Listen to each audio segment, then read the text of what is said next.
Ruby के चेहरे के एक्सप्रेशन देखते ही अधर को समझ आ जाता है कि वह क्या सोच रही होगी। अधर के दिमाग में इस वक्त कई उलझनें थीं, अब आगे जिन्हें वह खुद सुलझा नहीं पा रहा था। उसे खुद नहीं समझ आ रहा था कि अब आगे जिंदगी कैसे करवट लेने वाली है। अधर आगे आता है। रूबी अपने बेड पर अपने ख्यालों में इतनी ज़्यादा खोई हुई थी कि उसे एहसास तक नहीं होता कि कब अधर उसके पास आकर खड़ा हो जाता है। अधर एक गहरी सांस लेता है और थोड़ी हिम्मत जुटाते हुए रूबी से पूछता है, खाना खाया तुमने? रूबी तुरंत अपने ख्यालों से बाहर निकलती है। जैसे ही वह अधर की आवाज़ सुनती है वह उसकी तरफ देखती है। अधर पे एक बार फिर से पूछता है, मैं पूछ रहा हूँ, क्या तुमने खाना खाया? तुमने अभी तक?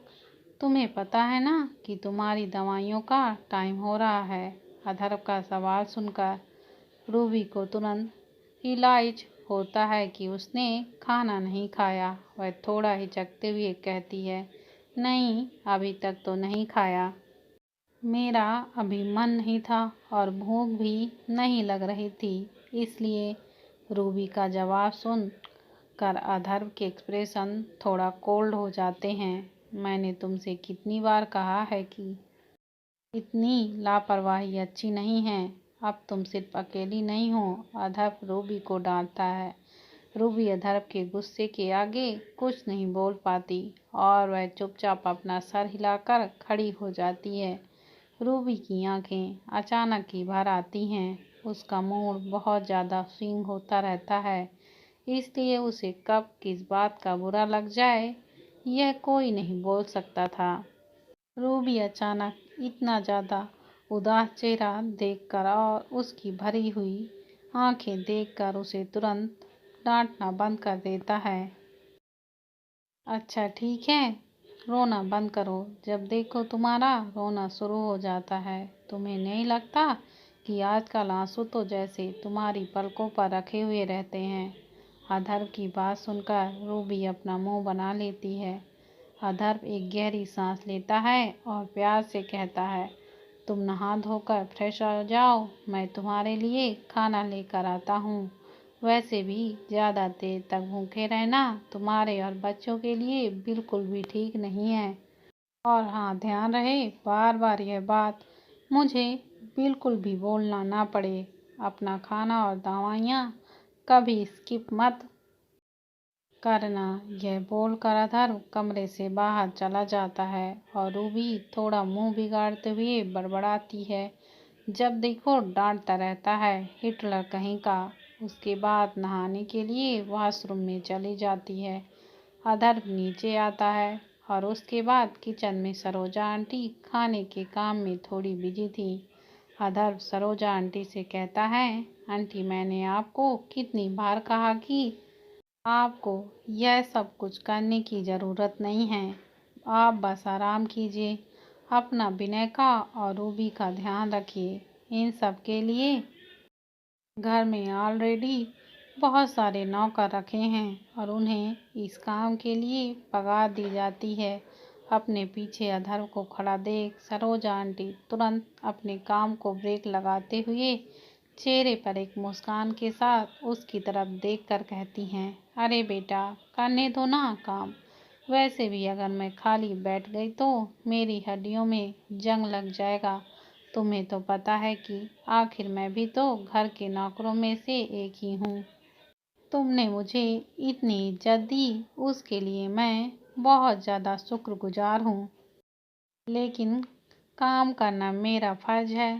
थैंक यू मेरी इतनी चिंता करने के लिए, लेकिन इतनी फिक्र करने की ज़रूरत नहीं है। मुझे काम करना अच्छा लगता है, इसलिए मैं करती हूँ और तुम लोगों के लिए करना तो मुझे बहुत ज़्यादा अच्छा लगता है। सरोजा आंटी की दलीलों को सुनकर अधर फाइनली हार मान लेता है। वह जितनी बार भी सरोजा आंटी को बोलता है कि उन्हें किचन का या घर का कोई काम करने की ज़रूरत नहीं है, वह आराम से अपना और सबका ख्याल रखें। उतना ही सरोजा आंटी उसे अपनी तरफ से दलीलें देकर चुप करा देती हैं, जिनके सामने अधर कुछ नहीं बोल पाता। सरोजा आंटी अधर से पूछती हैं, बेटा तुम अचानक यहाँ पर कैसे? क्या तुम्हें कुछ चाहिए? मुझे बता दिया होता, मैं तुम्हारे कमरे में पहुँचा देती। तुम्हें यहाँ पर आने की तकलीफ करने की क्या ज़रूरत थी? अधर अपनी गर्दन हिलाकर बोलता है, नहीं ऐसी कोई बात नहीं है। दरअसल रूबी ने अभी तक खाना नहीं खाया है, तो मैं यहाँ उसके लिए खाना ले आया हूँ, ताकि कमरे में ही उसको खाना खिलाकर दवाई दे सकूँ। वह आजकल बहुत लापरवाह हो गई है। आप प्लीज़ उसके खाने पीने का थोड़ा ज़्यादा ध्यान रखा करें। आप जानती हैं ना कि उसे दवाइयाँ भी लेनी होती हैं, जिन्हें स्किप नहीं किया जा सकता। सरोजा आंटी अपनी गर्दन हिलाते हुए बोलती हैं, बिल्कुल, मैं आगे से इस बात का पूरा ख्याल रखूंगी। पता नहीं मेरे दिमाग से यह बात कैसे निकल गई कि रूबी ने अभी तक खाना नहीं खाया होगा। वैसे भी आजकल उसके भूख लगने का सिस्टम बहुत उथल पुथल हो गया है। कभी भूख लगती है, कभी नहीं लगती, कभी कभी तो कुछ ज़्यादा ही लग जाती है। प्रेगनेंसी के दौरान यह सब होना बहुत लाजमी बात है। मैं अभी रूबी के लिए खाना तैयार करके तुम्हें देती हूँ। सरोजा आंटी रूबी के लिए खाने के लिए कुछ खास बनाती हैं और उसके बाद उसे थाली में लगाकर अधर को पकड़ा देती हैं। अधर उस थाली को लेकर कमरे की तरफ चला जाता है। सरोजा आंटी को यह सब देखकर काफ़ी अच्छा लगता है कि अधर रूबी का बहुत अच्छे से ख्याल रखने लगा है, वरना उसे रूबी की बहुत ज़्यादा चिंता हो रही थी। आखिरकार रूबी का फैसला सही था, उसने बिल्कुल सही सोचा था। अधर सच में बदलने की कोशिश कर रहा है। माना कि अधर की गलतियाँ बहुत बड़ी थीं, लेकिन हर इंसान को अपनी गलतियाँ सुधारने का और ज़िंदगी में आगे बढ़ने का एक मौका मिलना ही चाहिए। अधर खाना लेकर कमरे में आता है। रूबी अभी तक वॉशरूम में ही थी। अधर वॉशरूम का दरवाज़ा नॉक करके बोलता है, तुम्हें अभी और कितना टाइम लगेगा? खाना ठंडा हो जाएगा, ज़्यादा वक्त मत लगाना। तब रूबी अंदर से आवाज़ करती है, बस 5 मिनट, अभी आती हूँ। अधर फिर जाकर सोफे पर बैठ जाता है। 5 मिनट के बाद अपने गीले बालों को टॉवल पर लपेटे हुए रूबी वॉशरूम से बाहर निकलती है। रूबी जब वॉशरूम से नहाकर बाहर निकलती है तो कुछ ज़्यादा ही फ्रेश लगती है। उसकी टोरनेस रेडिएंट स्किन हमेशा अधर का ध्यान अपने ऊपर खींच लेती है। रूबी आईने के सामने जाकर अपने बालों से तौलिए को हटाती है। रूबी के कमर तक लटकते गीले बाल तौलिए से आज़ाद हो जाते हैं और रहलाने लगते हैं। रूबी को इस तरह गीले बालों में देखकर अधर की तो नजरें ही उस पर ठहर जाती हैं। रूबी ड्रायर के साथ अपने बालों को सुखाती है और उसके बाद अधर के पास आकर सोफे पर बैठ जाती है। अधर जो इतनी देर से रूबी को टकटकी लगाए देख रहा था, वह तुरंत अपने ख्यालों से बाहर आता है। उसके बाद खाने की थाली को अपने हाथों में लेकर एक एक निवाला तोड़कर रूबी को खिलाने के लिए रूबी मुंह की तरफ बढ़ाता है। रूबी थोड़ा हिचकिचाते हुए कहती है, नहीं, इसकी ज़रूरत नहीं है, मैं अपने आप ही खा लूँगी। रूबी के ऐसा बोलने पर अधर घूरकर उसकी तरफ देखता है, जिसे देखकर रूबी के रोंगटे खड़े हो जाते हैं। चुपचाप अपना मुंह खोलकर खाना खाओ, ज़्यादा पटर पटर करने की ज़रूरत नहीं है। अधर रूबी को डांट रहा था, लेकिन उसकी डांट में उसके लिए फिक्र साफ दिखाई दे रही थी। रूबी किसी बच्चे की तरह मुंह बना लेती है और चुपचाप अपना मुंह खोलकर अधर के हाथों से खिलाए गए निवाले खाती है। अधर को इस तरह देखकर रूबी अपने मन ही मन में बड़बड़ाती है। काश काश कि सच में तुम हमेशा के लिए ही ऐसे हो जाओ अधर। काश तुम्हारा वह दरिंदगी भरा रूप मुझे दोबारा कभी देखने को न मिले। काश तुम उसी तरह बन जाओ जिस तरह का तुम मेरे सामने नाटक किया करते थे। आई विश कि हमारे बच्चे तुम्हें पूरी तरह से बदलने में कामयाब हों। अधर देखता है कि रूबी में बहुत इमोशन से भरी हुई आंखों से उसकी तरफ देख रही है। क्या हुआ, ऐसे क्यों देख रही हो मुझे? अधर तुरंत बोल पड़ता है, जिस वजह से रूबी अपनी नजरें इधर उधर चुराने लगती है। नहीं, कुछ नहीं। अधर एक गहरी सांस लेकर अपनी गर्दन हिलाता है और वह चुपचाप रूबी को सारा खाना खिला देता है। उसके बाद डॉर के पास जाता है और रूबी की रखी हुई दवाइयाँ लेकर आता है। रूबी को दवाइयाँ खिलाने के बाद वह रूबी को बिस्तर की तरफ ले जाता है। रूबी बिस्तर पर लेट जाती है और अधर उसे कंबल से ठीक से कवर कर देता है। इन सब के बीच में रूबी को ऐसा लग रहा था जैसे कि वह कोई छोटी सी बच्ची है और अधर उसकी माँ जो उसकी देखभाल कर रही है। अधर रूबी की तरफ देखकर बोलता है, तुम आराम करो, मैं ऑफिस के लिए निकल रहा हूँ। ध्यान रहे, ठीक से आराम करना और पूरी नींद लेना। अगर मुझे दोबारा तुम्हारी शिकायत मिली तो मुझसे बुरा कोई नहीं होगा। वैसे भी तुम आजकल अपने कुछ ज़्यादा ही मनमानी करने लगी हो। रूबी चुपचाप अपनी गर्दन हिला देती है और अधर ऑफिस के लिए निकल जाता है। रोहन और राधा अपने ऑफिस में बैठे हुए काम कर रहे थे। राधा अपने काम में बहुत ज़्यादा बिजी थी और रोहन उसे ताड़ने में बिजी था। हमेशा की तरह उसने जानबूझकर राधा का डेस्क बिल्कुल अपनी नज़रों के सामने लगाया था कि वह हमेशा उसे ताड़ता रहे।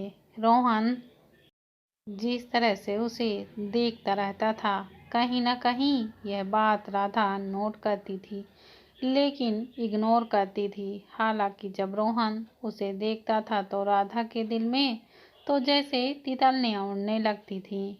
राधा अपना काम खत्म करने के बाद अपनी फाइलों को साइड में रख देती है और चेयर से खड़ी हो जाती है। रोहन तुरंत अपनी नज़र राधा से हटाकर लैपटॉप पर गड़ा देता है और यह प्रिंटेड करता है कि वह काम में थोड़ा बिजी है। राधा रोहन की तरफ देखकर बोलती है, कॉफ़ी? रोहन एक बार तो उसकी बातों को थोड़ा अनसुना करने का नाटक करता है। राधा फिर से बोलती है, रोहन मैं अपने लिए कॉफ़ी लेने जा रही हूँ, क्या तुम्हें कॉफ़ी चाहिए? रोहन तुरंत अपना सर उठाकर राधा की तरफ देखकर बोलता है, हाँ बिल्कुल, मैं भी काफ़ी थक गया हूँ। आई थिंक मुझे भी कॉफ़ी की बहुत ज़्यादा ज़रूरत है। राधा मुस्कुराती है और केबिन से बाहर चली जाती है। रोहन एक गहरी सांस लेकर बड़बड़ाता है, पता नहीं इस मरीजे दिल का इलाज कैसे होगा।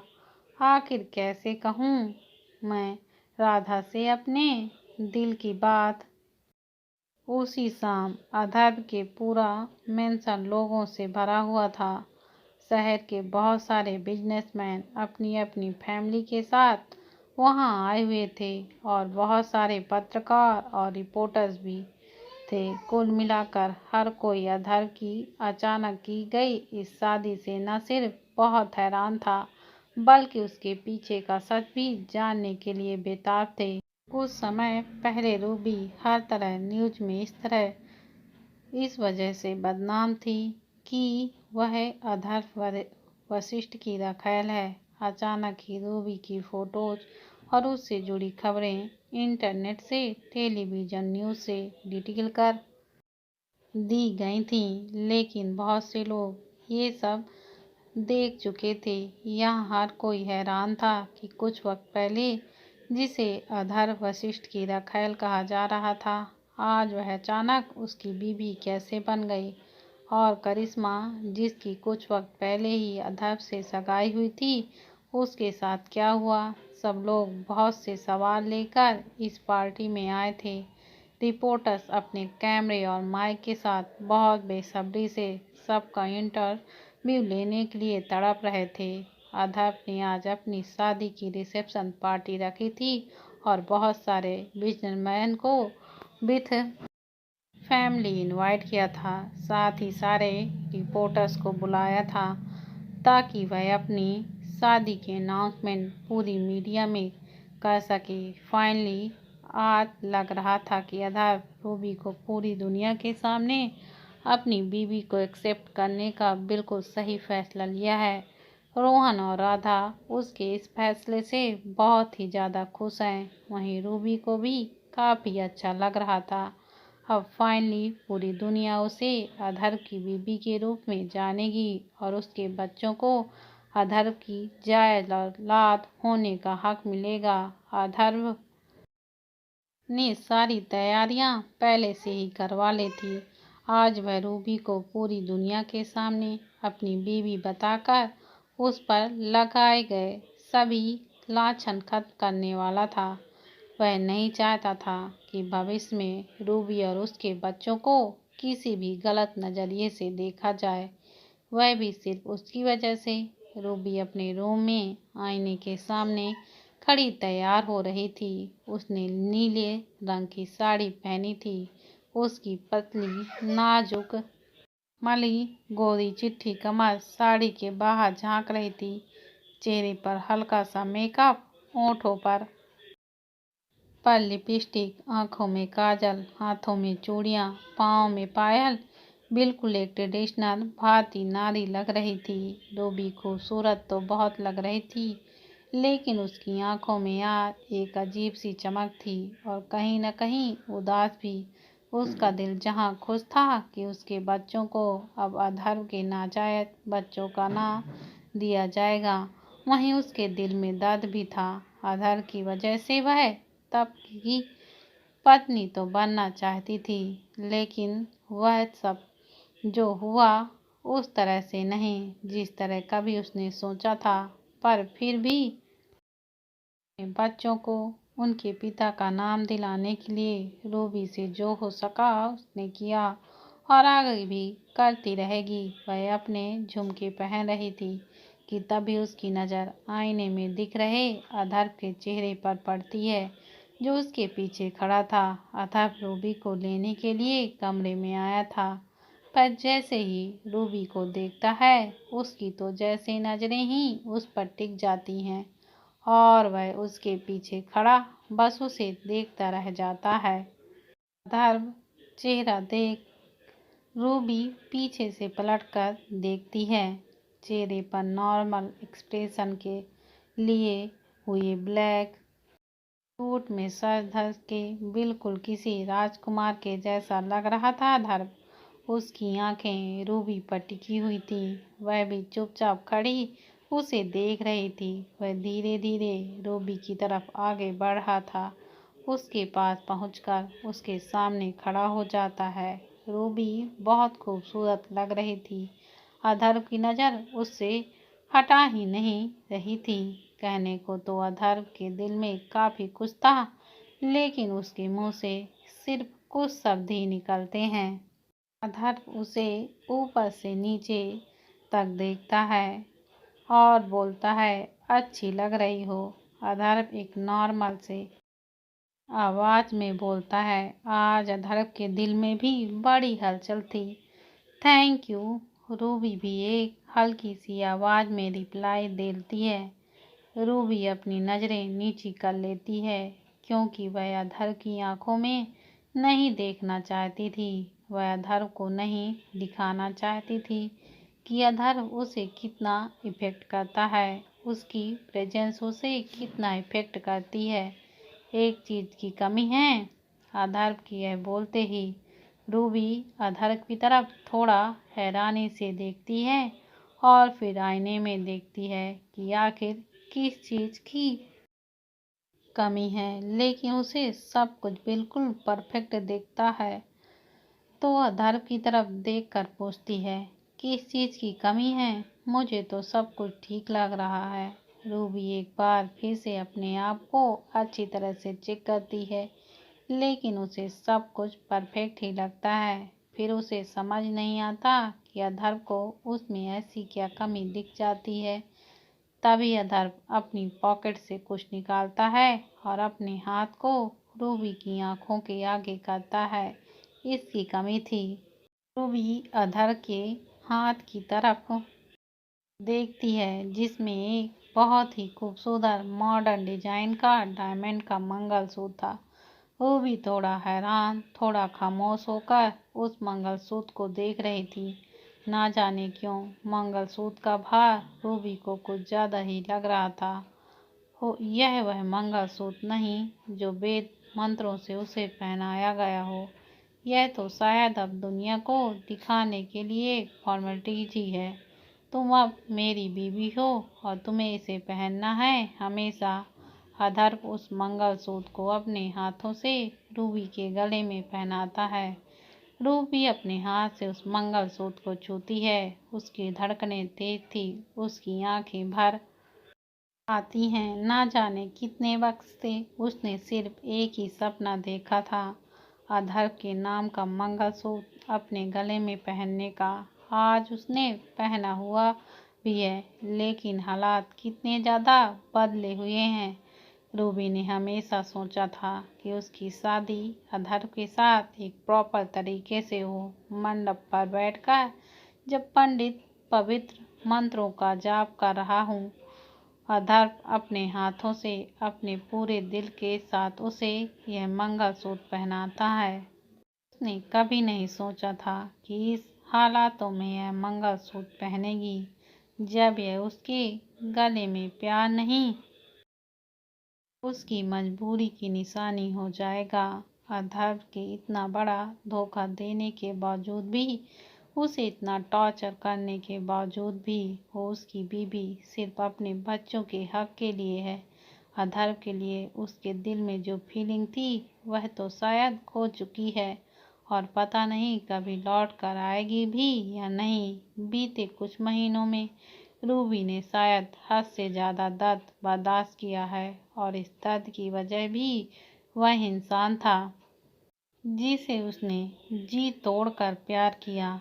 रूबी के दिल पर जख्म इतने गहरे थे जिनका अंदाजा तक नहीं लगाया जा सकता था। अधर्व रूबी के चेहरे के उदासी के भाव नोट करता है। वह समझ सकता था कि उसके दिल में क्या चल रहा होगा। जितनी आसानी से चीज़ें खत्म हुई हैं, उन्हें ठीक करना अब उतना आसान नहीं होगा, पर फिर भी उन्हें कदम बढ़ाना ही होगा। चलो, पार्टी में सब हमारा इंतज़ार कर रहे हैं। अब वक्त आ गया है इस रिश्ते को पूरी दुनिया के सामने अनाउंस करने का। यह बोलकर अधर्व रूबी का हाथ पकड़कर पार्टी में ले जाता है, और रूबी चुपचाप उसे पीछे पीछे फॉलो करती है। दोनों सीढ़ियों से उतरते हुए पार्टी हॉल में एंटर करते हैं। उनके पार्टी हॉल में एंट्री करते ही वो सबके अटेंशन का सेंटर बन जाते हैं। दोनों की जोड़ी देखकर लग रहा था जैसे दोनों एक दूसरे के लिए ही बने हों। सारे रिपोर्टर्स उनकी पिक क्लिक करने लगते हैं। इस पार्टी में अधर्व सबके सामने रूबी को अपनी पत्नी स्वीकार करता है। सब लोग काफ़ी हैरान और शॉक्ड थे।